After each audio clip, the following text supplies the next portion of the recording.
Hey friends, it's Whitney, your host with Needles Embroidery. Thank you so much for watching today's episode on needles. All right, so recently a post came up on Facebook. It actually wasn't my Facebook group page, Needles Embroidery Tips and Help. It was on a different page, and one of the ladies seemed really frustrated with her machine because she was using a really thin style of font, and it was really small. Okay, it's really tiny, and she was getting frustrated because the machine that she was using, she was at PE 770, which is right here, right here. It was doing a really poor job on her design, and she was getting frustrated with it because she kept trying to redo it over and over again, but she kept getting the same results. Changing out the bobbin wouldn't help. So I started thinking, a smaller needle actually does a better job on smaller fonts, on tiny fonts. So then that started a whole chain reaction of thoughts of, there are so many different types of needles out there. I want to know more. So I got online and I have researched the heck out of needles. And guys, I have learned so much. So if you want to know more about needles, just like I have, keep on watching. Okay, contrary to popular belief, there are actually 7 types of embroidery needles, or 7 types of sewing needles. Yes, 7. When I first started, I really thought that there were only 3. I thought that there was universal needle, sharp, and ballpoint needles. And yes, those are the most popular ones, but they're not the only ones. So let's dive right on into what these needle types are good for. So the universal needle is the best of both worlds of a sharp and the ballpoint needle, kind of combined together. So the universal needle is actually most likely what came on your embroidery and sewing machine when you got it in the mail or from the store. So being the most common needle used, these universal needles are good for everyday sewing projects. You don't really have to give much thought to what you're sewing. However, they may not be the perfect needle for your design. And here's why. The universal needle is slightly rounded, okay, at the tip. And I have my notes right here, so I'm sorry if I look down. I'm trying to memorize it, but there's a lot. Since there's 7, and then there's a whole bunch more that I want to talk about. So it's slightly rounded. The needle is tapered so it slips through the fabric weave of the knit easily, and it doesn't actually tear or rip, fray the woven materials. So the universal needle can actually be used with most everyday fabrics and some knit fabrics. Okay, the way that the needle is tapered actually allows the needle to go through the fabric and the stabilizer and then come back out with minimum damage to the embroidery item. The next and the most general is the sharp point, and the sharp point is actually used for cotton. And the way that the cotton and linen, so it's used for cotton and linen, because it has a minimum amount of puckering and can produce an even stitch without damaging the fabric. These needles, though, are not recommended for stretchy fabric or knit fabric because it does leave puckering and it does leave gaps in your stitches. So maybe you have a stretchy fabric that's on your machine and you're seeing gaps in your stitches, your satin stitches. That's because you're using the wrong needle. Instead of the sharp needle, you need to be using the ballpoint, which is next. So these needles, the sharp needles, actually come in a variety of sizes. The finest size is size 9, and the heaviest size is size 18. The ballpoint needle is specifically designed to use on stretched fabric and knits. Because the way the needle is rounded, it's able to slide in between the knit strands, like where it's woven together, and it doesn't snag the fabric as it comes up and start unraveling the fabric. So if you are doing beanie hats and stuff like that, you're going to want a ballpoint needle. So the sizes on the ballpoint needles are 9 to 16. And the largest size of the needle, the rounder the end is. So I actually have some beanies that I'm going to be doing later, and I will show you the ballpoint needle that goes with that.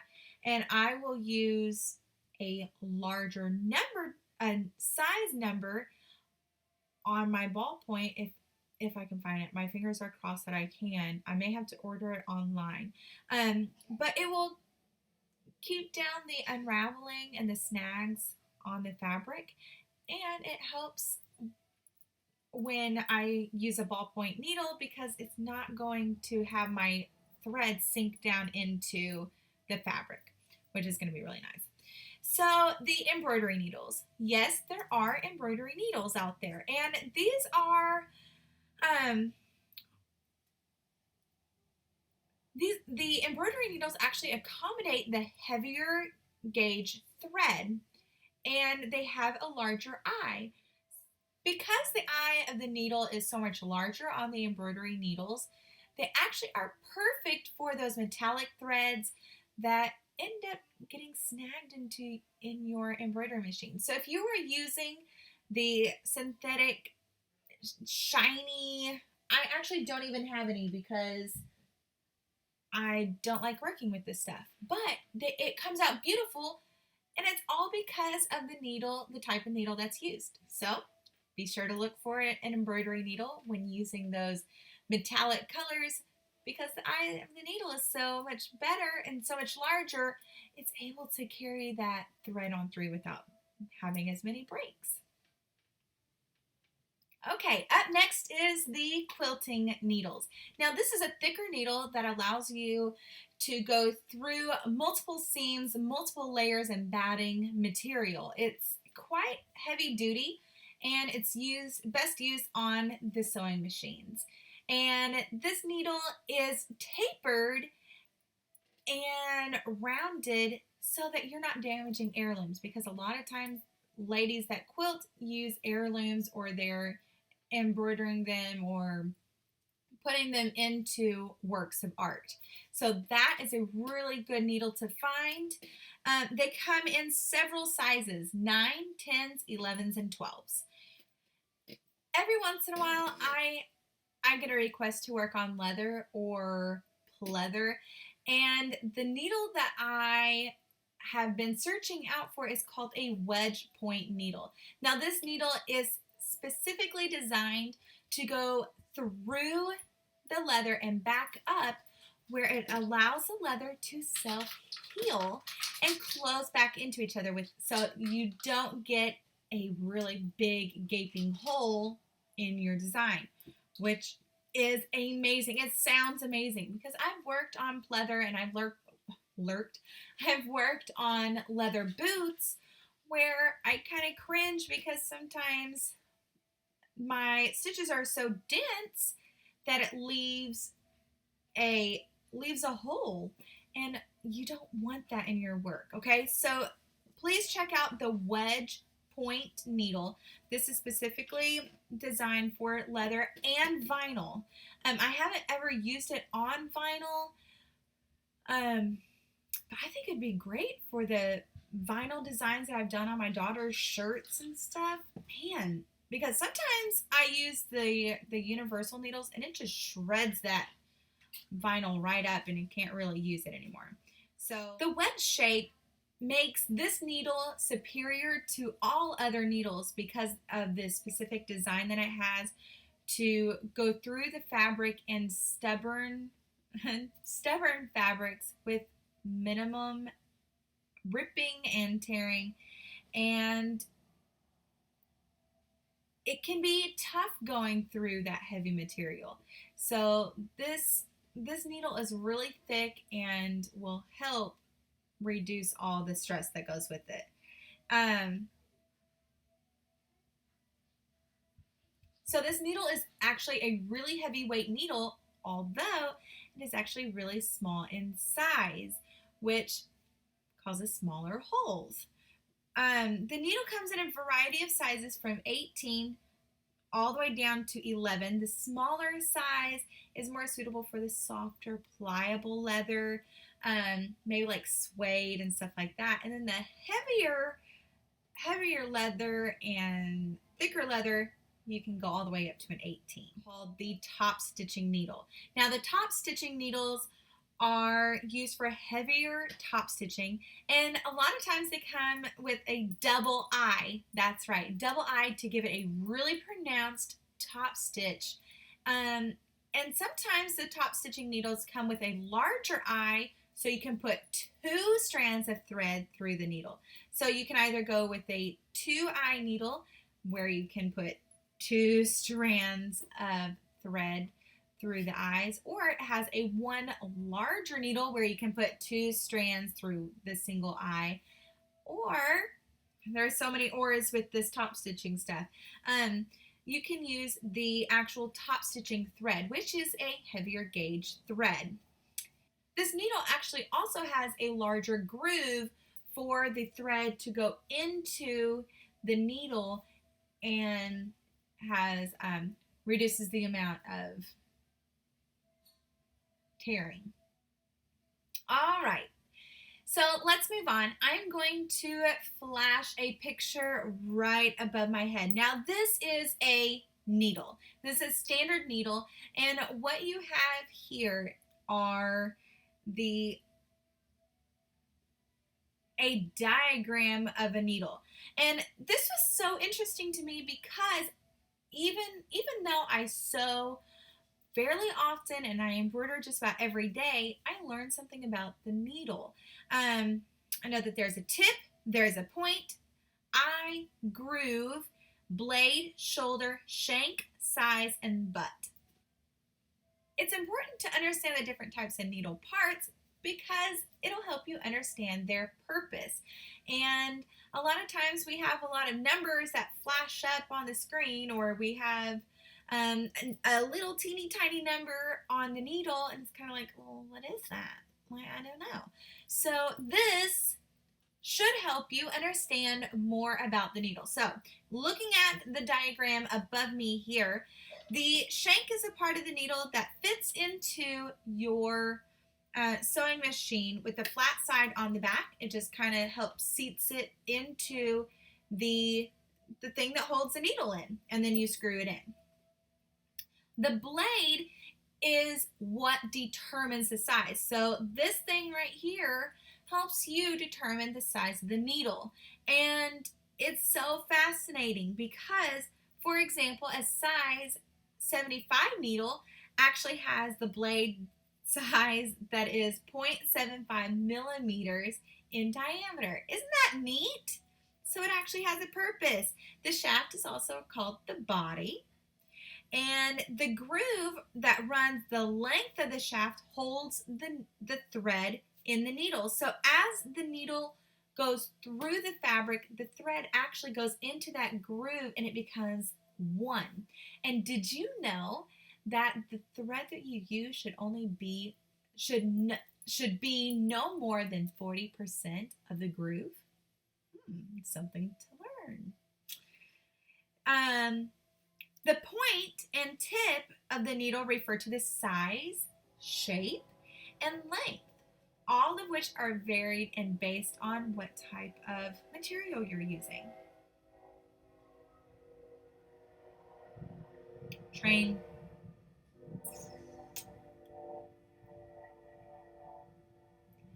Now, here's something that I learned through this study that I didn't know before. There is such a thing as a scarf on a needle. And the scarf on the needle is actually what assists the bobbin. That's right. Industrial needles don't have a scarf, and the home embroidery and sewing machine needles do. And here's what it is. The scarf of the needle, now I have to read this because there's a little paragraph and I don't want to memorize it, okay? So the scarf of the needle is an indentation on the back side that allows the bobbin hook to smoothly grab the thread under the sewing machine throat plate to create a proper stitch. So as the needle goes down through the throat plate, the bobbin stitch will grab onto that, and the scarf helps that. How cool is that? I had no idea. So it's just this little indentation on the back side. It makes me want to look at a needle. I'm gonna have to check them out. There are two needle sizings, okay, that's most commonly used, and that is the European and the American. Now, the American needle size range from an 8 all the way up to an 19, and the European sizes start at 60 and they go all the way up to 120. So the larger the number, the larger the blade of the needle. And remember, the blade is this little part right here, okay? Often you will see both sizing numbers on the needle packaging, such as a 60-8 or a 70-10. And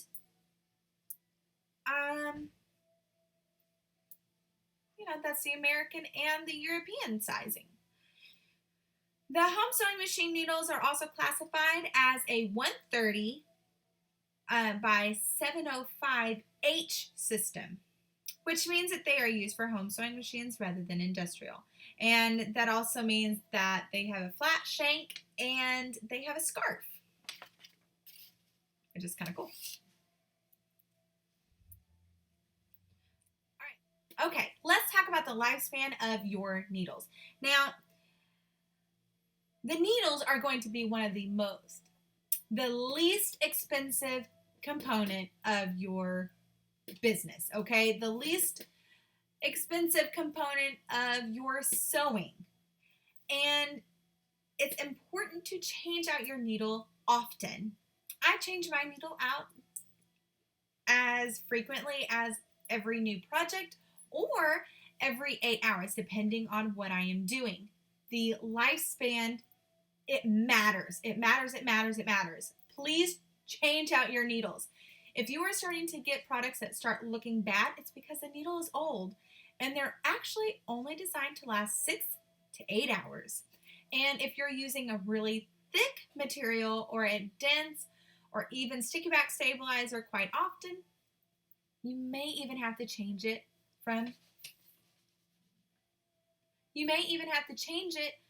every 4 to 6 hours. So just be mindful that you don't want to ruin your fabric, which actually is quite expensive, and you don't want to ruin the item that you're putting it on, you're sewing on. So change those needles out. It varies. Needles are typically only $1 a needle. So get those needles and use the right ones. Now that you have this wealth of information, you should have like a selection of needles to use now. And my husband knows that after this, after the research that I've done on this, that I'm going to now have a plethora of needles to choose from. Maybe I should like have it go up my wall, my frame over here. Okay, like this, my universal, my ballpoint, my sharp needles, my quilting needles, and embroidery needles, and so on and so forth.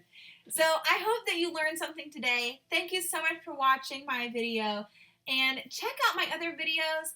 It's so important for me to have your support. So like, share, and comment. Share my videos with your friends, and subscribe to my channel.